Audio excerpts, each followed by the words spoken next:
Hey, Grace! I need you to borrow a complete futon set and a baby crib from your parents and have them set up in the guest room. I need it done by today.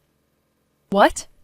You know your family has a guest futon, right? Plus your sister-in-law who lives nearby has an unused baby crib. I think that's the case, but why the sudden request? Sasha, my sister, just got divorced.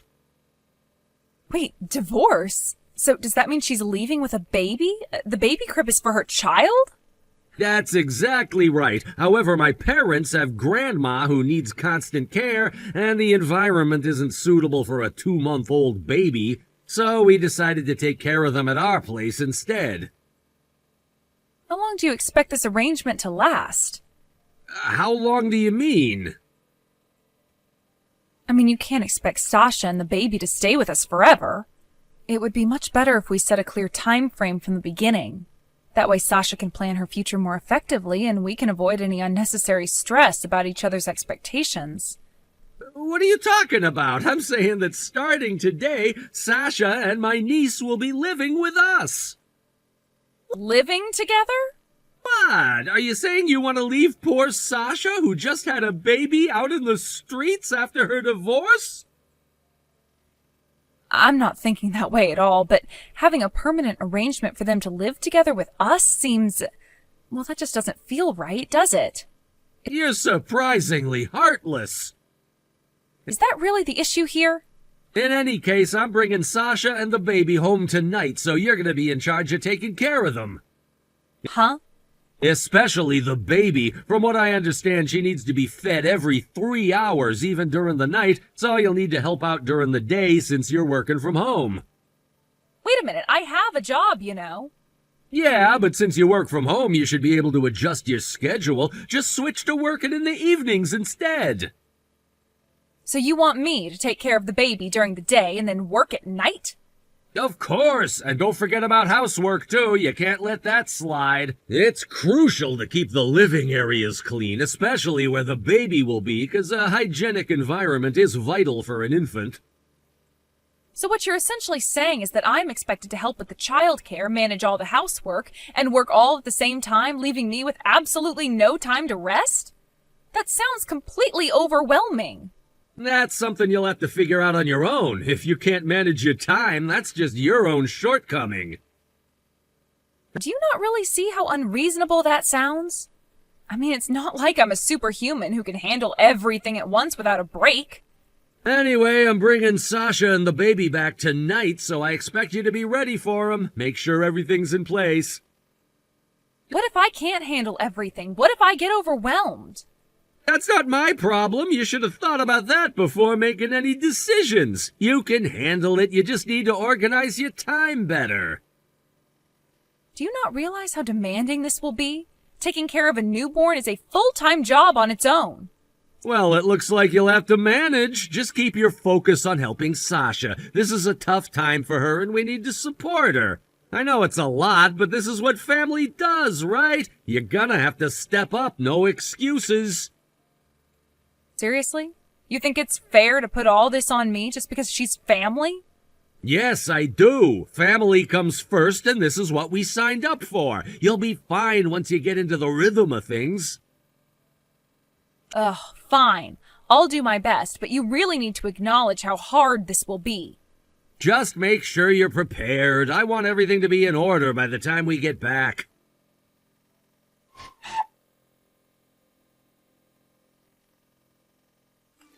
Hey, Grace, it's been a while.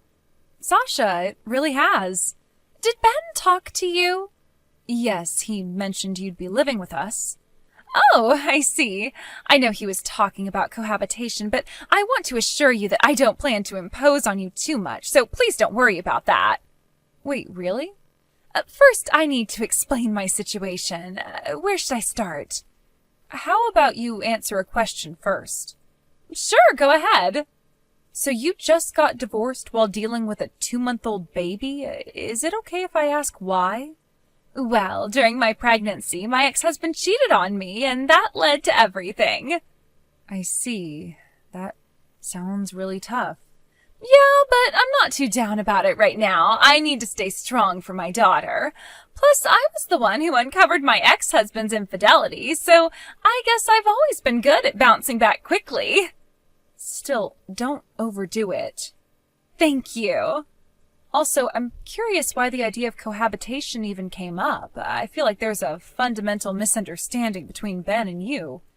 About that, it seems like Ben thinks I'm just a stay-at-home mom who's been abandoned and is now wandering aimlessly because I have no income. Oh, is that not the case? It's true that I was cheated on, but I'm currently on maternity leave. My daughter, I've named her May, will turn 1 in about 10 months, and once my leave is over, I'll be returning to work. I've already made arrangements to move into company housing at the time, and the company even has childcare facilities. So, on my first day back, May will be well taken care of. What I need from you is just support until I return to work. So that means about 10 months from now? Yes, that's right, though I feel like that's still quite a stretch. No, don't worry about it. It sounds like you truly can't rely on your family right now, and if you have a set time frame, I'm completely okay with you and May living with us. We can discuss and divide the responsibilities to make it work smoothly. Thank you. That really helps. Now, I'm wondering, why did Ben even bring up the idea of living together in the first place? Regarding that, should we talk about it without Ben around? Is it better to discuss it when he's not here? Yes, I have a hunch about it, but I think it might be a tough conversation for you. I have a feeling I know what you're about to say, but okay. It seems like the time has come for me to leave, so I'll take off for now. Yes, take care on your way home.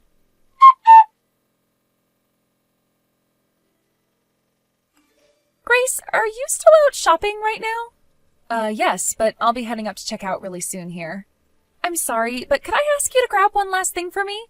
What's that? May only has 2 more diapers left because I kind of forgot to buy more last time. Understood. You want the same ones as last time, right? Yes, those will do. I'm sorry about this, Grace. I came with my car, so this won't be a problem for me at all. Thank you so much.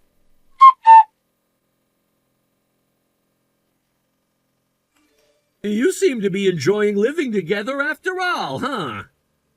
Oh, Ben? I saw you buying diapers at the supermarket earlier today. It looks like you're taking good care of your sister and your niece, which is great to see. And how about you? What do you mean?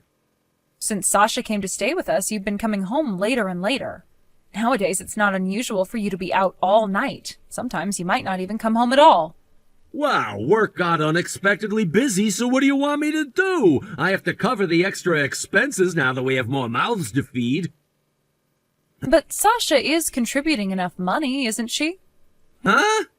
Do you really think she has that kind of money right now? Come on, think a little before you try to argue with me. Besides, she should be grateful that we're even letting her stay here.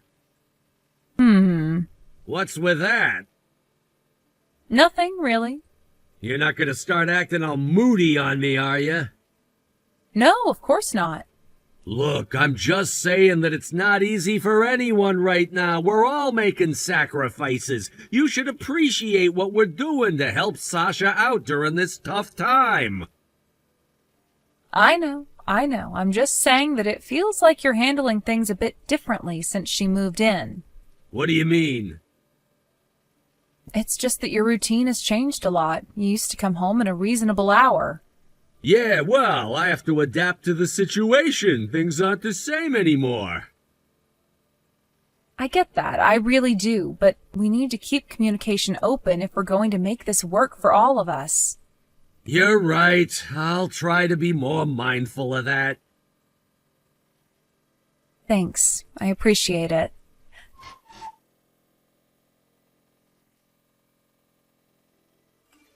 Grace, I have wonderful news. What is it? I'll be able to move into my new place next month. Wow, that took a lot less time than I thought it would. That's right. One of the employees is moving overseas for work and will be taking his whole entire family with him. And since that place will be opening up now, I can move into there. I see. Well, I suppose things like that can also happen. I know that I'm still off work for some time, but they said I can still live in that place. I'm ready to go whenever, so just let me know. Roger that. When I have a specific date picked out, I'll tell you right away. Nice. Things are about to get a lot more intense.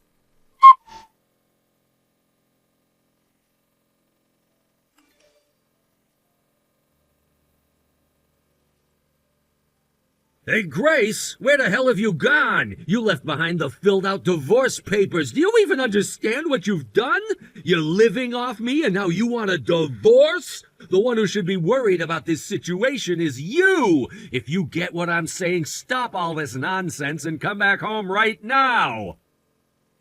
I get it. So it looks like we're definitely getting a divorce. Huh? I understand your point of view, and I'm saying there's really no other option but divorce now. Are you serious? By the way, why did it take you so long to contact me? Did you just realize the divorce papers were missing? But I noticed them right away and tried to get in touch. We left the house 5 days ago, you know. That long ago? Huh. We? Of course, I'm talking about Sasha and May. When the company housing opened up, I timed my move to coincide with that opportunity. What do you mean, company housing? She was a full-time housewife right until the divorce was about to happen. There's no way she could job hunt with a newborn, and you can't get into company housing if you're not working. What are you talking about?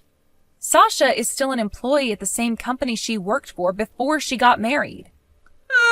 What are you saying? Wasn't it your high-income ex-husband's hope that she would quit her job? She was pressured to quit and become a full-time housewife, but she never actually stopped working. While she was pregnant, she had severe morning sickness, which is why she took maternity leave early. But she hasn't worked since the baby was born. She just switched to parental leave right after giving birth, and she plans to return to work in a few months. She can still get into company housing while on leave, so when a room opened up, she moved over there. Are you serious? But that doesn't justify you leaving. Well, true, but it's not directly related. We just aligned our actions, that's all. What do you mean by aligned our actions? And by the way, you left a thick envelope next to the divorce papers, right? You haven't checked that yet. I did notice there was an envelope, but, That envelope should make it clear why I left and why I want a divorce. What?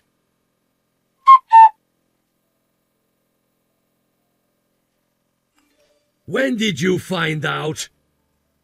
Is it safe to say you figured it out after seeing the contents of that envelope? The report from the private investigator about the affair? You must have realized there was another woman in my life, so you decided to hire them, right? When did you notice? How long have you known? I think it was about a month before Sasha came to stay with us. Wait, what? And by the way, Sasha knew about your infidelity, too. What? How could she possibly know? How do you think? Honestly, you really are quite oblivious to what's going on around you. Oblivious? What are you talking about? You forgot that Sasha and I graduated from the same high school? We were in different grades, but we were still there together. Now that you mention it... Your affair partner, Cassidy, is a classmate of Sasha's and also a junior in my club. Wait, what? She was the kind of girl who always stood out for the wrong reasons, so it was only a matter of time before news about her made its way to us. No way. Plus, the fact that you suddenly decided to let your divorced sister move in under the pretense of providing her with a place to stay was also quite suspicious. You basically manipulated me into helping with childcare, didn't you? What?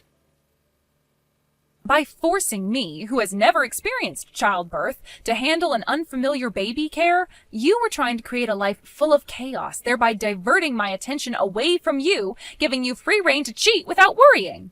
That must have been the silly thought that crossed your mind, right? Wait, no, that can't be it. Okay, sure, I haven't given birth yet, but you know my sister lives near our family home after getting married. When I was still a student and living at home, I often helped take care of my newborn nieces and nephews. I know that I can't compare to a real mom, but I do have some knowledge and experience when it comes to taking care of babies. Thanks to that, I was mentally strong enough to find out about your affair and hire a private investigator to look into it. What? Are you serious? Absolutely. I mean, while I'm not a professional, I do have some understanding of how to care for a child. I mean, I've changed diapers, given baths, and even fed them. It's not that I was completely clueless about motherhood, and knowing that gave me a sense of comfort and control when dealing with this shocking situation. So you were already prepared to handle such a situation even before it arose? In a way, yes. My sister's experiences and my time spent with my nieces and nephews allowed me to gain some insight. But what really mattered was that I cared enough to notice something was off in our relationship. So you were always on the lookout for something suspicious? Well, when your behavior changed and became more secretive, it definitely raised some red flags for me. I couldn't shake the feeling that something was wrong, and that led me to start to connect the dots. I can't believe this! I thought I was being so careful! Clearly you underestimated both me and Sasha. You thought you could get away with it, but instead you just exposed yourself to us. I see now. I really messed up, didn't I? Yes, you did, and now you have to deal with the consequences. This is not something I can easily forgive. But we can still work through this, right? I mean, there's still a chance for us, isn't there? You think it's that simple? After everything that's happened? I want to try. I don't want to lose you. It might be too late for that. You need to understand the weight of your actions and what they've done to our relationship. I know, I messed up. Just please give me a chance to make things right. Chance? I'll consider it, but it's going to take a lot of work on your part. I'm willing to do whatever it takes. Let's see if you can actually follow through on that.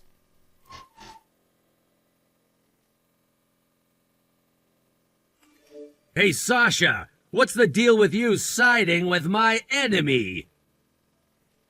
Huh? What are you talking about, Ben? Just because we're family doesn't mean I'm going to support someone who cheated. What? You've gone through a divorce because of infidelity yourself, and you ended up broke from paying alimony. After all that, you're gonna make your own brother suffer the same fate? What are you saying? I'm the one who filed for alimony. Wait, what? The one who cheated was my ex-husband. He had an affair with a coworker while I was pregnant. Wait, are you serious? Did you think my divorce was because I cheated? I thought that was the case. Could you stop being so naive? Don't lump me in with that idiot who got caught cheating. I can't believe you would think that of me. Just so you know, I haven't even told you my current address as a precaution, considering the way you've been acting lately. What do you mean, precaution? What are you afraid I'm gonna do? I'm going to cut ties with you completely. That's my decision, and I don't feel the need to justify it to you. Cut ties? Are you serious right now? You really don't get it, do you? I'm not wasting my energy explaining the reasons to you. It's just too much of a hassle for me. You think it's a hassle? What are you talking about? You're just gonna throw away our relationship like it means nothing? You're such a loser. Honestly, I don't even want to think of you as my brother anymore. This message is where I say goodbye forever. Sasha, wait! Oh, by the way, one last thing. About my ex-husband's affair partner? What's the point in telling me that now? You really think I care? Well, you might find this interesting. It's actually Cassidy. Huh? Cassidy? Are you serious? You've got to be kidding me. And with that, I'm really saying goodbye. What? You can't just drop something like that and leave. Why not? It's not my problem anymore. I've had enough of this toxic situation, and I am finally taking control of my life. You should try it sometime. Control of your life by cutting me off? That's your solution? It's not just about you, Ben. This is about my mental health and well-being. I've been through enough without having to deal with your nonsense. You think it's easy for me? I'm just trying to understand where you're coming from. Well, here's a hint. I am done trying to understand you. It's exhausting. I'm focusing on myself now. So what? You just want to pretend I don't exist? That's exactly what I'm doing. It's healthier for me.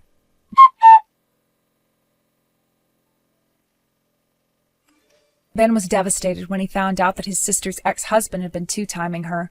Filled with anger and betrayal, he immediately stormed over to Cassidy's place, determined to confront her about her actions. He couldn't believe that someone he had trusted could stoop so low, especially after the pain his sister had already gone through. When Ben arrived at Cassidy's home, he was shocked to find her in a compromising position with another man. The sight of them together was like a punch to the gut. Not only was Cassidy cheating on his sister, but she was also flaunting it right in front of him. He felt his blood boil as he realized just how deeply she had betrayed not only his sister, but him as well. In a fit of rage, Ben confronted them. The confrontation escalated quickly, and before he knew it, things were spiraling out of control. Words turned into shouts, and shouts turned into a physical altercation. The neighbors heard the commotion and called the police. Within minutes, sirens blared and officers arrived on the scene to break up the chaos. Fortunately, the police managed to handle the situation without anyone getting seriously hurt. Ben received a stern warning about disturbing the peace, while Cassidy, feeling the heat of the situation, realized she was in over her head. The fact that her affairs had now turned into a police matter was a wake-up call for her. The reality of her actions hit hard, and she quickly began to feel the repercussions. Feeling threatened and scared, especially with her infidelity exposed, Cassidy decided to cut her losses. She faced the prospect of having to pay alimony in compensation to her former husband, which weighed heavily on her. To escape the mess she had created, Cassidy took out loans and borrowed money, ultimately fleeing her hometown. She left in a hurry, looking for a fresh start while leaving behind the wreckage of her life and the relationships she had broken. Now living in a bustling city, Cassidy found herself entangled in dubious work just to keep up her debt. It was said that she was working at a shady establishment, and although she managed to make ends meet, the pressure of her financial situation was constantly looming over her. The glamorous city life wasn't what it seemed, and she realized that escaping her past didn't mean her problems had disappeared. Instead, they had followed her like a shadow, and each day was a struggle to repay her debts while managing her new, precarious lifestyle. Back in his hometown, Ben's situation was equally dire. News of the debacle had spread like wildfire, and soon everyone at his workplace was gossiping about the incident. Whispers echoed in the hallways, and Ben could feel the eyes on him as he walked into the office. The embarrassment weighed heavily on him, and he found it difficult to focus on his work amidst the judgment from his colleagues. To make matters worse, his family had decided to sever ties with him. After witnessing the fallout from the drama, they held him accountable, believing he should have intervened in a more constructive manner. They felt he had made a scene rather than resolving things discreetly. As a result, Ben was ostracized, and the support he once relied on was stripped away. The sense of isolation crept in, and he felt lost without the guidance of his family. With his savings dwindling and his self-esteem at an all-time low, Ben took drastic measures to settle his debts. He used his meager savings to pay off his part of the alimony to Sasha, hoping to rid himself of any further obligations that tied him to the past. He was willing to sacrifice his financial stability to create a clean break, desperate to start anew. But the weight of his choices bore down on him, making it difficult to see a way forward. As time went on, rumors continued to swirl about Ben. Sightings of him in a dubious establishment in the city emerged, suggesting that he had turned to a life he had previously shunned. But those stories were largely exaggerated. The truth was that he had no choice but to adapt to his new circumstances, struggling to find a foothold in a rapidly changing world. The once promising future he had envisioned for himself now felt distant and unattainable. Although the divorce between Ben and Sasha was finalized, the emotional scars remained. He didn't have the luxury of forgetting everything that had transpired. He had lost not only his sister's trust, but also the connection he had with his family. Ben felt the weight of his actions and inactions pressing down on him, shaping a future he never wanted. In the end, he found himself at a crossroads. While he had attempted to make amends with his past and set new goals for himself, the shadow of his previous relationships loomed large. He was unsure of how to rebuild his life or where to begin. And then, one faithful day, Ben spotted Cassidy slipping into a shady establishment in the city. The realization hit him like a ton of bricks. She was still in the same downward spiral, and he had somehow become intertwined in this chaos. But he knew that he had moved on from that life. He no longer had to be dragged back to the turmoil of betrayal and heartbreak. He had survived the storm, and while the scars may remain, he was determined to keep moving forward. As he watched Cassidy disappear into the establishment, he felt a mix of emotions: anger, pity, and a strange sense of closure. His divorce had been painful, but he was finally free of the chaos. He had learned valuable lessons about love, trust, and the importance of choosing the right people to have in his life. With that knowledge, he was ready to embrace whatever came next. In retrospect, Ben understood that his life was no longer defined by the mistakes of his past, but by how he chose to navigate the future. With the resolve to build and start fresh, he took a deep breath and stepped away from the shadows of his former life, ready to face a new dawn.